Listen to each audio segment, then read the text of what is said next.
안녕하십니까. 오늘 당정협의 있었던 브리핑을 하고자 나온 국민의힘 허은하 수석 대변인과 인수위 신용현 대변인입니다.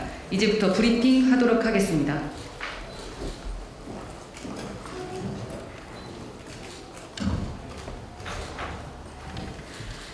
오늘 국민의힘과 제20대 대통령직 인수위원회는 당정협의를 갖고 다시 도약하는 대한민국, 함께 잘 사는 국민의 나라라는 비전을 바탕으로 마련된 6대 국정과제 6대 국정목표 110개 국정과제를 논의했습니다. 6대 국정목표로는 정치행정, 경제, 사회, 외교안보 4대 기본 부문 포함해서 미래와 지방시대를 선정했습니다. 미래 부분에는 과학기술, 창의교육, 탄소중립, 청년 이슈를 담았고, 지방시대에는 대한민국 제도약의 선결 조건인 지역 불균형 해소 의지를 강조했습니다. 국민 입장에서 국정과제를 확실하게 이행하겠다는 의지를 담아 이전 정부의 국정 전략을 국민께 드리는 약속으로 변경했습니다. 당은 인수위의 국정과제 국민의 민생 현안부터 챙겨주길 강력하게 요청했고, 인수위는 아래와 같이 반영하기로 했습니다.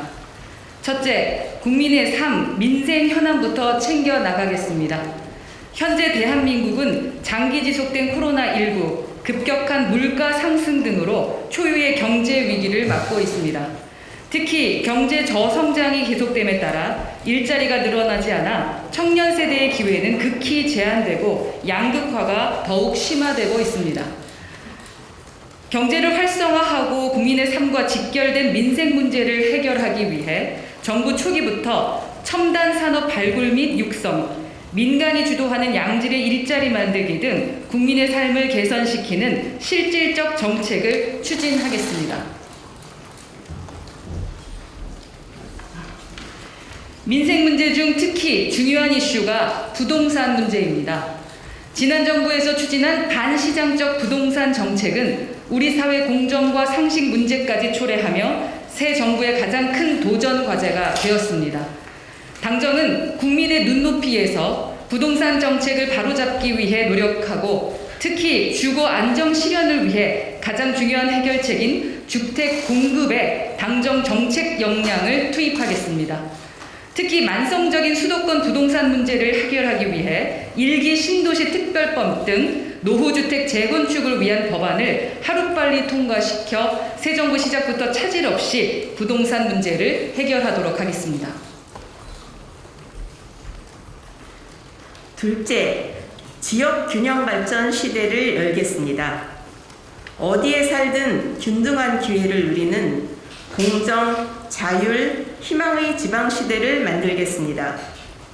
새 정부는 중앙정부 주도에서 지자체와 지역사회 주도로, 관 중심에서 민간의 자율혁신 체제로 지역 발전의 패러다임을 전환할 것입니다.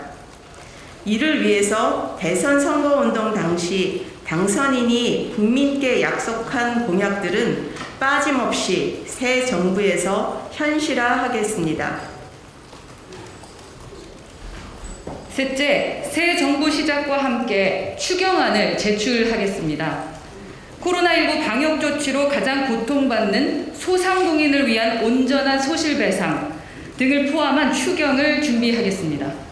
추경재원 조달에 있어 재정에 부담이 가지 않는 가용재원을 최대한 발굴하여 지속가능한 재정을 위한 책임있는 정부 모습은 국민께 보여드리도록 하겠습니다. 또한 추경안이 포스트 코로나 시대를 여는 마중물 역할을 할 수 있게 물가, 금리 등 경제에 미치는 영향까지 종합적으로 고려해서 준비하도록 하겠습니다. 끝으로 국정 운영에 있어 소통하고 일 잘하는 당정 관계를 만들겠습니다. 정기적 당정 협의 등 상시적인 소통 시스템을 마련하여 국민 여러분께 지금까지 어떤 정부보다 당정이 하나된 모습을 보여드리겠습니다. 이를 바탕으로 당과 정부는 상시적으로 국민의 니즈를 발굴하여 국민들의 삶이 개선되는 법과 정책을 만들고 추진하겠습니다. 오늘 논의된 국정과제는 5월 3일 당선인 주재 인수위원회 전체 회의에서 최종 결정되고 이어 인수위원장이 국민들께 보고할 예정입니다. 인수위 활동이 막바지인 바 당과 협력하여 마지막까지 최선을 다하겠습니다. 감사합니다.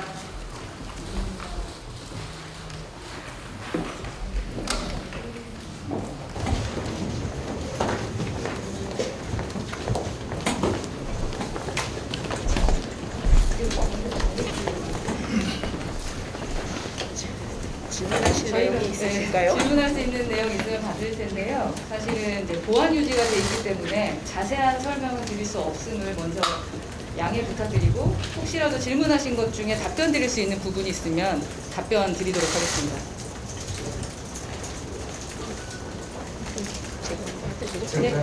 안녕하세요. 연합뉴스 TV 사용자입니다. 오늘 추경 관련해서 말씀 주셨는데 규모가 어느 정도 윤곽이 나왔는지 궁금합니다.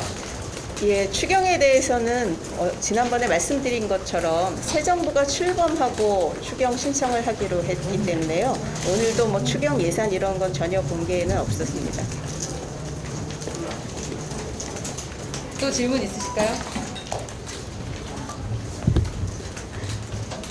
네, 구체안을 이제 말씀드릴 수 없어서 아마 질문하시기도 곤란하실 것 같은데. 그러면 일주일 뒤 구체적인 안을 가지고 한번 백브리핑 하면서 자세한 말씀을 나누는 것이 어떨까 하는 생각이 듭니다. 괜찮으시겠습니까? 아니면 질문 있으시면 손 들어서 말씀 주십시오. 제가 예. 두 가지 드리는데요. 국민투표를 지금 검찰 수사권 페이지 관련 법안에 대해서 국민투표를 제한하는 장재원 실장이 이렇게 건의하겠다고 했는데 실제로 이제 법안이 통과가 되면 그 부분에 대해서 대통령이 취임한 뒤에 국민투표 준비를 하는 것도 좀 논의가 됐는지가 질문이 하나가 있고요. 또 하나는 신용현 대변인께 여쭤보고 싶은데 인수위가 저는 이제 미디어 오늘의 조변호 기자입니다. 미디어 오늘을 보고서 뉴스타파나 뉴스타파 서울에서 출입을 불허했거나 지금 보도를 하고 있는데 그 부분에 대해서 기준과 이유에 대한 설명이 좀 불분명한 것 같아서 협회가 이제 말씀하셨는데 이제 다른 업체는 또 가입이 된 데서 안 돼 있고 하고 그래가지고 기준을 좀 발표 주셨으면 하고요. 혹시 그 기준을 그동안 밝혀지지 못한 이유가 여러 매체들이 윤석열, 김건희 부부에 대해서 비판적인 보도를 했던 거에 대한 어떤 취재 접근조차 막으려고 했던 게 아니냐 이런 비판들이 있는 것 같아요. 이게 잘못된 보도에 대해서 막고 바로잡으려고 지적하는 것은 타당하지만 이게 애초에 취재 접근조차 막는 것은 너무 퇴행적인 거 아니냐는 그런 비판도 있는데 답변 부탁드리겠습니다. 지금 질문이 많으셔가지고 예, 첫 번째 거는 첫 번째 질문도 저한테 하신 건가요? 아니면 당정에 대해서 얘기하신 거죠? 예, 사실은 첫 번째 거는 저 인수위에서 말씀드릴 사항은 아닙니다. 그러니까 그 장재원 비서실장님께서 얘기하신 거는 그 검수완박 그 법률에 대해서 국민 투표를 붙이거나 이렇게 한 거는 아마 당선인 입장은 당선인 대변인에 물어보셔야 될 것 같고요. 인수위원회에서는 이거는 이제 당에서 국회에서 처리할 문제이기 때문에 그 인수위원회 정무사법 행정분과에서 낸 거 외에는 다른 입장 표명은 안 하고 있습니다.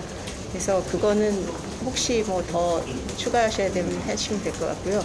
두 번째가 이제 그 출입 문제가 있는데 그 말씀 주신 거는 사실은 저희가 받은 언론인 그 출입 신청에 대한 거는 그 여러 그 협회 이런 데 이제 등록된 매체를 기준으로 하고 그 예외 규정에 대변인이 인정을 하는 매체의 그 출입 신청을 받게 되어 있습니다. 그래서 제가 이제 그 대변인의 권한이 어떤 권한인지를 알아봤더니 제가 어떤 매체를 찍어서 이 매체는 되고 이 매체는 안 되고 이렇게 하라는 것이 아니고 특별한 어떤 사정이 있어서 영장 장비가 들어와야 된다거나 뭐 외신 중에 뭐 중요 외신인데 협회에 가입이 안 됐다거나 이런 경우를 허용을 해주는 경우라고 해서 제가 별도로 사실은 허용을 해드린 경우는 없습니다. 그래서 그거에 대해서는 아마 오늘 그 주제하고는 또 좀 안 맞는 얘기고, 그다음에 세 번째가 말씀하셨던 거는 제가 그 내용에 대해서는 저는 사실은 잘 모릅니다. 인수위 입장에서 뭐 그 지금 당선인과 그 김건희 여사의 취재를 뭐 어떻게 했는지 이건 제가 잘 파악하고 있는 바가 없어서 제가 말씀드릴 내용이 없는 것 같습니다. 예, 주로 협회에 가입이 안 돼 있는데도 된 걸로 저는. 예, 그거는 그 허락을 하는 거는 제가 하는 게 아니고 그 신청을 받는, 그러니까 신청을 하는 그 자격 기준이 정해져 있고 그거는 저희 이제 공보실에서 기준을 가지고 신청을 하는 거고요. 그거는 일종의 이제 그 협회 가입 이런 거는 필요 조건이지 이제 또 충분 조건은 아니기 때문에 예, 그렇게 말씀을 드리겠습니다. 충분 조건을 좀 말씀해 주시죠. 아, 지금 보는 거랑 다른 얘기를 하시죠. 확인하십시오. 예. 죄송합니다. 확인 여러 번 했는데 예. 얻지 못해서 오늘 브리핑 내용하고 예, 오늘 거하고 오늘 주제에 대해서 말씀해 주십시오. 그 국민투표 관련된 부분에 대해서 당의 입장은 이준석 대표와 권성동 대표도 말씀을 하셨지만 아직 당선인에게 보고가 된 것으로 알고 있지는 않습니다. 아이디어 차원일 수 있고요. 그만큼 절실하다라는 의지로 생각하고 있고 만약에 당선인께서 대통령이 되신 후 필요하다 생각하신다면 당에서는 적극적으로 함께 논의할 생각이다라는 말씀을 오늘 오전에 이준석 대표가 했었습니다. 그래서 그 백브리핑을 한번 참고해 보셔도 도움이 되실 것 같습니다. 오늘 김상현께서는 국민투표 개정안 법 과정이나 이런 것들도 나왔습니다. 예, 저희는 국정 운영 관련된 인수위에서 준비하신 내용에 대한 것을 보고받았고 그 보고받은 내용에 대해서 각 상임위의 간사들이 추가되었으면 좋겠는 부분들 그 부분을 말씀하셨고 그런 부분에 대한 보완을 하겠다라는 말씀까지 들었습니다. 또 질문 있으실까요? 보도 나온 것을 보면 부동산 정책 관련해서 대통령 측에서 초에 공약했던 것보다 좀 후퇴하고 있다. 뭐 비즈니스 캐리 등 관련해가지고 좀 속도조절 이야기가 나오고 있는 것 같은데 혹시 관련해서 당정 얘기하신 거 없으실까요? 부동산 정책 관련해서. 부동산 관련 정책에 대해서는 특히 이제 지금 언론에 많이 이슈가 되고 있는 제1기 신도시에 대해서는 인수위 입장은 당선인이 공약하신 대로 조속하게 추진한다 하는 게 이제 정확한 입장이고요. 그다음에 이제 말씀 주셨던 여러 가지들이 당선인 입장 그 공약을 지키기 위해서 또 그거를 맞추기 위해서 많은 안들이 마련이 되고 있습니다. 근데 다만 지금 발표를 지금 안 하고 있는 것은 한 건 한 건 발표를 하면 부동산 시장이 너무 이제 심하게 흔들릴 수도 있고 의도한 거하고 틀리게 이렇게 왜곡된 반응이 나올 수 있기 때문에 그 발표 시기 이런 것들을 종합적으로 종합안이 만들어진 다음에 전략적으로 발표를 하겠다 하는 것이 부동산 TF의 일관된 얘기입니다. 당선인께서 말씀하셨던 부분에 대한 우선순위대로 실행이 될 것이다 라는 말씀 꼭 드릴 수 있을 것 같고요. 저희 브리핑에서도 말씀드렸던 것처럼 20가지의 국민께 드리는 약속들 있지 않습니까? 그 안에서도 부동산 관련된 부분은 아주 중요한 부분이기 때문에 빠르게 실천될 것이다, 실행할 것이다 라고 말씀드립니다. 오늘은 6대 국정 목표와 국민께 드리는 약속에 대한 이야기를 한 부분입니다. 그것에 대한 구체안은 아까 신 대변인께서 얘기했던 것처럼 다음 주에 구체적으로 여러분께 속 시원하게 말씀드릴 수 있을 것 같습니다. 그때 다시 뵙도록 하겠습니다. 오늘 감사합니다. 한 가지만 더 여쭤봤는데요. 인수위에서 며칠 전에 그 박성준 그 간사가 미디어 정책에 대해서 규제 완화 취지에 이제 말씀을 하셨는데 또 어제 그 여당에서는 171명 의원 전원으로 해가지고 공영방송 지배구조 개선에 대해서 이제 이제 방송 운영위원회를 만들어가지고 하고 이제 그런 여의 추천이나 기준을 줄이는 방식으로 이렇게 추진을 하고 있는데 그 부분에 대해서는 혹시 좀 인수위 쪽의 논의나 입장이나 여당 쪽 국민의힘 입장은 어떠신지 여쭤봤습니다. 요구를 많이 하고 있었죠. 기본적인 정책 방향에 대해서는 저희가 지속적으로 말씀드렸던 방향대로 진행되고 있고 지금 질문에 대해서는 저희가 지금 현재 말씀드리는 것은 쉽지 않아 보입니다. 네. 왜냐면 그 안에서 자세한 내용이 나와야 되는 부분이라서요.